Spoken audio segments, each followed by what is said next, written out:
अमित एक बहुत बड़ा बिजनेसमैन था और आज उसने अपने ऑफिस में एक कॉन्फ्रेंस रखी थी जिसमें तमाम मीडिया के लोग आए हुए थे। और जो बात उसने मीडिया वालों से की, जो मीडिया वाले नहीं आए हुए थे वो भी वहाँ पर पहुँच गए। अमित ने आज उनको बताया कि मेरी मौत किस दिन, किस वक्त और कहाँ पर होगी। सब लोग हैरान हो गए कि इस आदमी को कैसे पता है कि उसकी मौत इस वक्त पर होनी है और उसी जगह पर होनी है।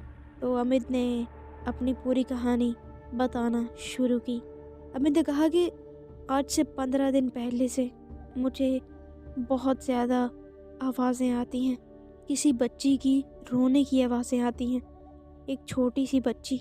मैं रात को जब सोता हूँ तो 2:06 पर मेरा अलार्म बजने लगता है, हालांकि मैं तो कोई अलार्म लगाता ही नहीं। वो बताते हुए बोला, उस रात मैंने अपना फ़ोन बंद करके यानी ऑफ करके रख दिया था, लेकिन पूरे 2:06 पर मेरे फ़ोन का अलार्म बजने लगा। मैं उठा और अपना फ़ोन चेक किया कि कहीं ऑन तो नहीं रह गया था, लेकिन फ़ोन तो ऑफ पड़ा था। बहुत मुश्किल से मुझे नींद आई और मैं अपने कानों पर तकिया देकर सोने की कोशिश कर ही रहा था कि एक आवाज़ आई मुझे, एक बच्ची के चीखने की आवाज़, और वो बिल्कुल मेरे कानों के पास थी। मैं भागकर उठा और इधर उधर देखने लगा, लेकिन वहाँ पर कोई नहीं था। मैंने तकिया मुंह पर लिया और सोने की फिर से कोशिश करने लगा और वो तकिया मेरे मुंह पर दबता गया। ऐसा लग रहा था कि कोई मेरे मुंह पर वो तकिया ज़ोर ज़ोर से दबा रहा है, कोई मुझे मारने की कोशिश कर रहा है। मैं भागकर बहुत मुश्किल से तकिए को साइड पर हटाकर उठा और लाइट जलाई। कमरे में कोई भी नहीं था।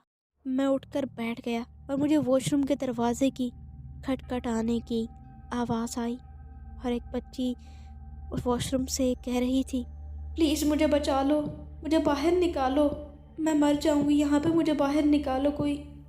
मैं उसकी मदद करना भी चाहता था और नहीं भी, क्योंकि वॉशरूम तो बिल्कुल बंद था और मेरे घर में तो मेरे सिवा कोई रहता ही नहीं। और वॉशरूम में इस वक्त कौन आ गया था। मैं जल्दी से उठा और अपनी बाइक निकाल कर अपने दोस्त आलोक के पास जाने लगा।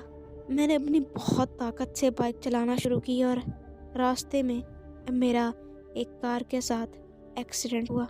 जब मैं नीचे गिरा तो मेरे बाएं हाथ की हड्डी टूटी थी और मेरी टांग भी फ्रैक्चर हो चुकी थी। जब मैंने पीछे की तरफ मुड़कर देखा तो वहाँ कोई गाड़ी थी ही नहीं। मैं हूँ सिद्रा और आप देख रहे हैं हॉरर हाउस टेप्स। आज की कहानी को आगे बढ़ाने से पहले हमारे चैनल को सब्सक्राइब ज़रूर कर लें और घंटी का निशान भी ज़रूर प्रेस कर लें।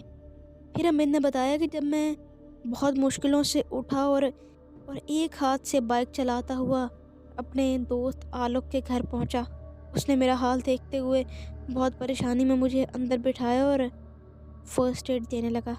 उसने कहा कि तुम यहीं पर सो जाओ। मैंने उसे सारी बात बताई। उसके बाद उसने कहा कि तुम अपनी चोट धो लो, इससे इन्फेक्शन नहीं होगा।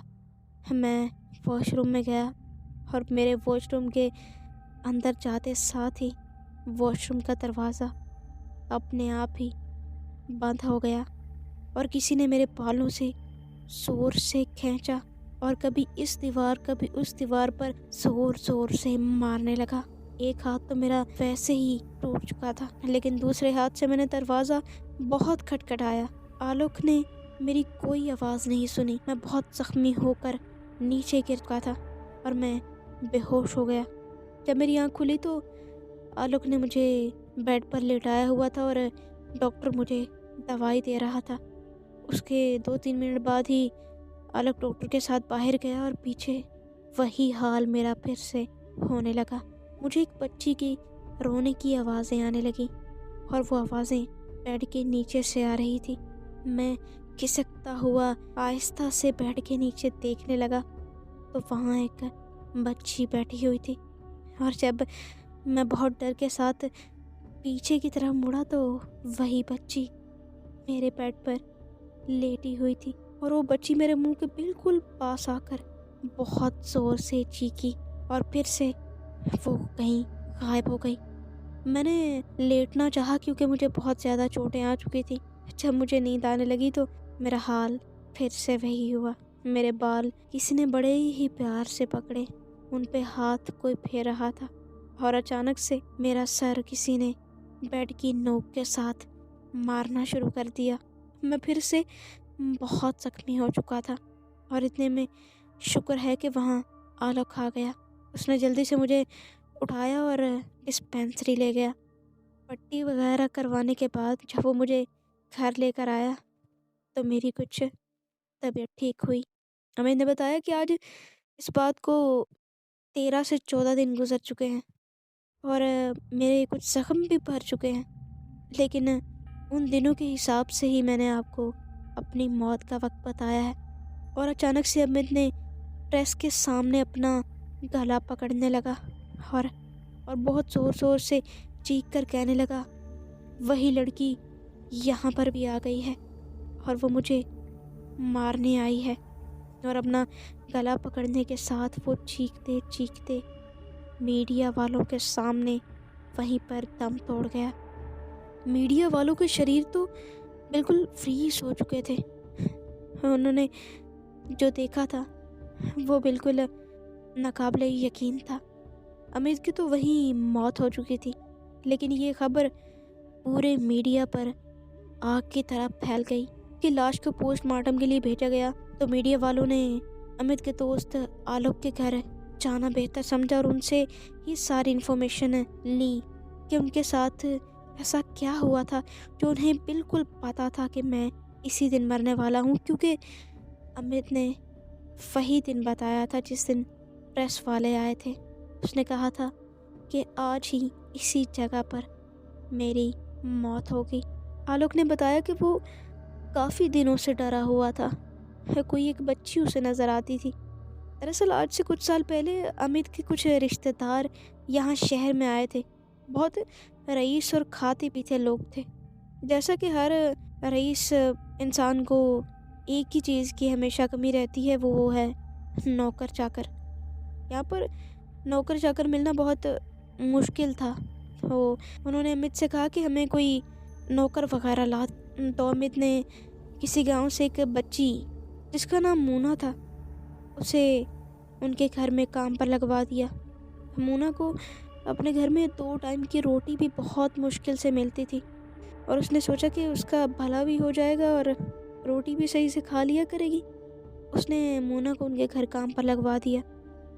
وہ بچی ان کی مار سہتی، ان کے ظلم سہتی، ہر چھوٹی بات پر وہ لوگ اسے مارتے، اور ایک دفعہ تو انہوں نے اسے سیڑھیوں سے دھکا تک دے دیا تھا۔ بالکل بے حس لوگ تھے وہ سب۔ اس بچی کے ماں باپ مجبور تھے، اس کو واپس نہیں بلا سکتے تھے، پیسوں کے لالچ نے ان کو بھی اندھا کر دیا تھا۔